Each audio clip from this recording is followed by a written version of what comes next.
Before I get into my story, I'm really making this video for the reason that a lot of people are going through the same issue as me right now. I'm seeing a lot of people who are losing their jobs, and especially I think when you're in your 40s, it hits you a little bit different than when you're in your 20s. You're not just competing with other people the same age, but you're also going up against people leaving school, leaving university. I think when you're in your 40s, you think that you're going to have everything figured out, don't you? That you should know what you're doing and life's kind of a bit of a breeze. You don't have to worry anymore. The reality just isn't that for a lot of us. It tends to throw you a curveball, which is what I'm going through right now. So I just wanted to say, if you're going through this right now, or you think you're going to be made redundant and lose your job, just know that you are definitely not alone. There is a lot of us out there who are going through the same thing. It is quite an isolating process to go through, especially if, your family and friends aren't going through the same thing. You can feel quite alone, but just know that you are absolutely not. I have got my coffee ready to share a little bit more of my story. So before I go into it, I probably should say that I have been working as a copywriter. When I found this job, I was kind of really burnt out in my freelance career. I'd been doing it for 8 years. I got to a point where I was just exhausted. I actually found this role. I think I actually found it it was Twitter at the time, but it's now X. I actually saw it on there, and it was just a small company in the online education space. I got the job. I was over the moon. The company was so nice. Everyone on the team, even now, even though I've been made redundant, I have no ill will towards anyone within the company. When I got a message from a boss, this was right at the end of March, message about having a meeting with him, I just knew something wasn't right. I got told that the company wasn't doing well financially and I had to be let go. And if I'm honest, it kind of went in, when everything goes really slow, I don't know if it was because I was in shock, but it was just like slow motion to me. I kind of handled it quite well at the time because I don't think I was processing what was happening. When I got off that call, I basically told my family and friends, and I pretty much started job searching straight away. Now, another problem at that time, I say problem, it wasn't really a problem, but I was buying a house and with my partner, and we were almost at the completion stage. We were at the part, I think I got an email that same day to arrange a date for exchanging contracts. That's how far along in the process it had gone. This house is around the corner from my parents, so I have to drive past it every time I go to see them. So obviously I had to pull out of that sale. A few signs that all wasn't well in my company, because if you are worried that you might be going through the same thing or your company isn't doing as well as it seems, a few things that I've looked back on now and realised were probably signs were a staff member that had gone on maternity leave didn't return. At the time, we were told that there was just her role was evolving and she didn't want to come back. Now I'm thinking that perhaps she did get laid off as well. I don't know. I have not reached out to her. I've got really no way of contacting her, to be honest with you. And so that was one kind of thing that I'm thinking was probably a sign. Also, the week before I got told that I was being made redundant, my wage actually went in a few hours late. Went in like clockwork every month. It usually went in about 1 or 2 o'clock in the morning. On the, I think it was the 28th, I got paid every month. It usually went in clockwork, and on the week before, well, I think it was the Friday before, I remember checking in the morning and it hadn't gone in. I actually said to my partner, oh, I've not been paid yet. And he was like, oh, do you think the company's struggling? And I said, oh, no, it'll be fine. It's probably just an error. I think about an hour or two later, it had gone in. And I didn't really think anything of it at the time. But now I'm looking back, I'm thinking perhaps they were signs that all was not well. The first week of redundancy is where I think I was probably most emotional. Now, I'm sure everyone reacts in different ways to losing the job.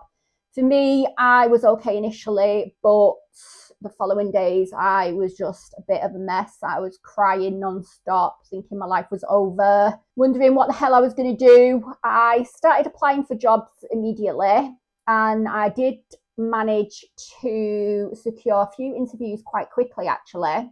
Now, I'm going to go into why that wasn't necessarily a good sign, because let's just say the UK job market is absolutely a mess right now. I remember reading a few months ago, I'm in a few different Facebook groups because of my marketing job. I'm in a few different marketing sort of Facebook groups where people connect, and I'd seen people say that they'd been laid off or they were looking for work, and that the job market on both sides of the pond in the US and here was just an absolute mess all over. And to be honest with you, I actually thought that they were exaggerating, and now I know that they were, because, oh God, let me tell you, the job market and the amount that I've been ghosted, oh my God, I could potentially write a book at this point of the experiences that I have had over the last few months. Let's just say they didn't work out as planned.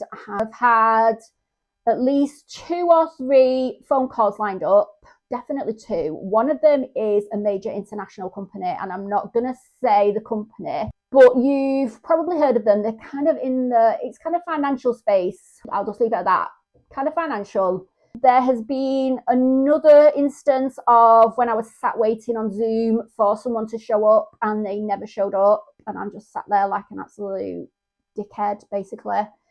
The amount of times that I've been ghosted it's honestly wild, and it's not even like, I don't expect to be acknowledged if I've just sent my application off. That's fair enough, because I know a lot of recruiters are getting tons and tons of applications. It's madness, to be honest with you. I just think the market is absolutely broken right now.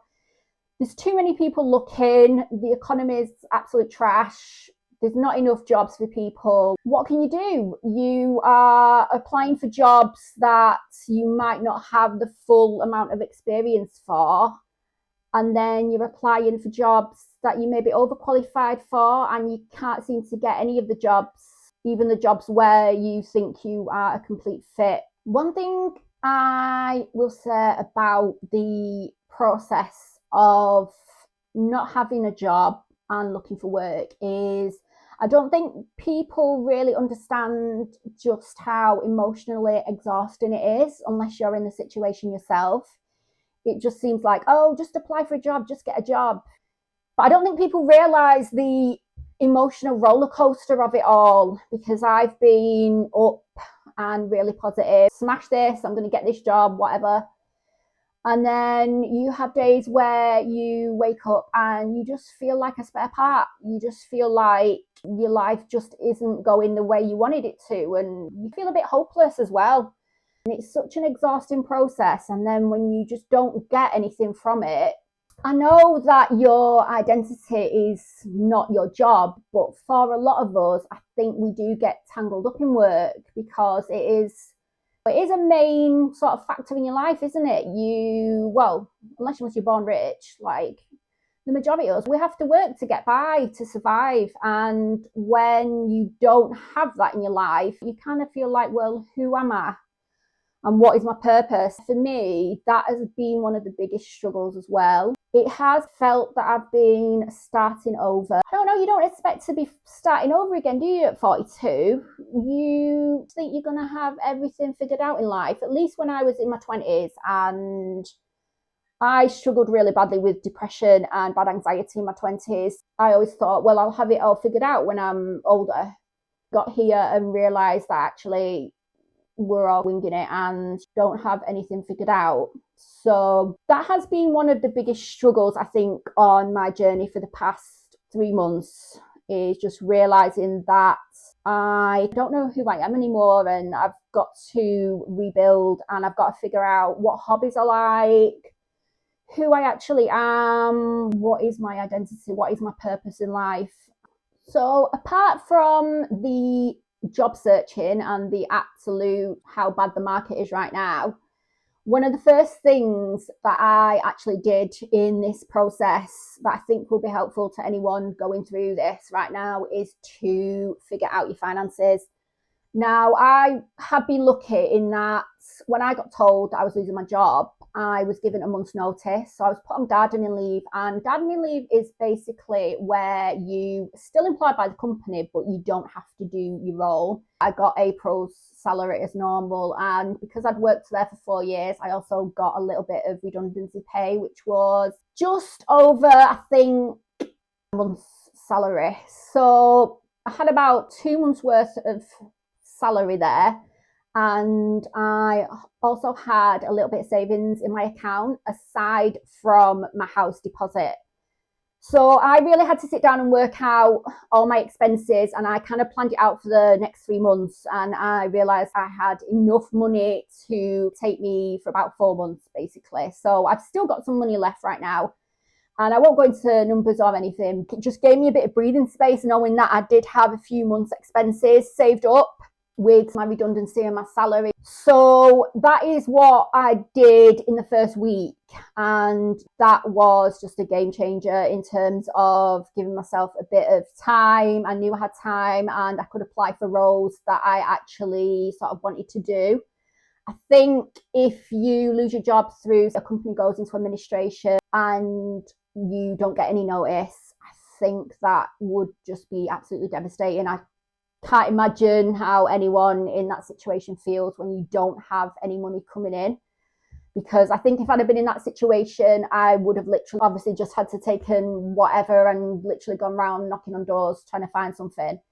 So for the past 3 months, I have literally been, well, pretty much non-stop job searching, the usual sort of suspects, Indeed, LinkedIn. I absolutely hate LinkedIn. I just have a bit of a LinkedIn. Oh my God.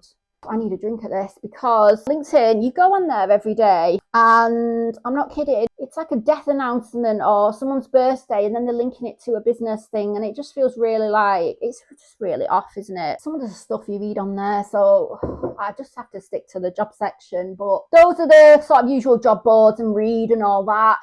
I've been doing that, and I do that Monday to Friday. I only spend a few hours. When I first got made redundant, I was literally non-stop applying to everything that I could, and I've kind of scaled it back now because I've realised that it just isn't helping. Because while I was applying for everything, I was also getting rejected from everything, and that can take a bit of a toll on your mental health when you're waking up to 5 job rejections and you can't get an interview. So I stopped doing that. I would advise anyone probably not to do that. It hasn't made any difference with the number of interviews that I'm getting. I do have some interviews lined up, which could come to something. I really don't know at this point. My sort of mantra has become just focus on one step at a time. I'm going to finish this video on a positive note. So the silver lining in all this for me has been that not buying a house has actually been a blessing in disguise. Because if I'd have bought that house, I would not have any savings to fall back on right now. I'd be absolutely screwed. So I still have my house deposit. I think the other blessing is actually leaving my last role, even though it was a dream role and I loved working there and it was a great job. I enjoyed it. At the same time, there was no progression in that role, and I was kind of stuck. And there were times when I did feel a bit bored. So that's kind of another kind of positive, because I'm trying to find the positives in all this. Another positive is I've got to push myself out there now because I don't have a choice, and I can actually grow in a role. I'm not just staying comfortable. I think I was staying in that role because I did feel comfortable and I maybe wasn't pushing myself to the best of my abilities. So that's really the positives that I am taking from this. I don't have all the answers right now of where life is going to take me. That's what I'm going to be documenting, the messy middle, and trying to figure out life and trying to build a business, whatever that may look like, content creation, content marketing, getting things off the ground, the ups and downs of trying to tackle self-employment again. I am lucky that I've obviously done it before. And I made a lot of mistakes last time, so there's a lot of things that I would do differently this time that I'm going to do differently. So I'm going to show it all. I'm just going to be documenting that and seeing how it goes. So let me know if you are going through a tough stage in your life. Feel free to leave a comment, because you're not on your own, and I'd love to connect with you and support you. There's lots of people out there who are going to be cheering you on. Trust me, the power of the internet has no bounds. I have connected with so many people, not just in similar situations, people who have their life seemingly figured out, who have left me a nice comment on social media or sent me a nice message. There are a lot of nice people out there, so I need to drink my brew because it's gone absolutely cold. But see you next video.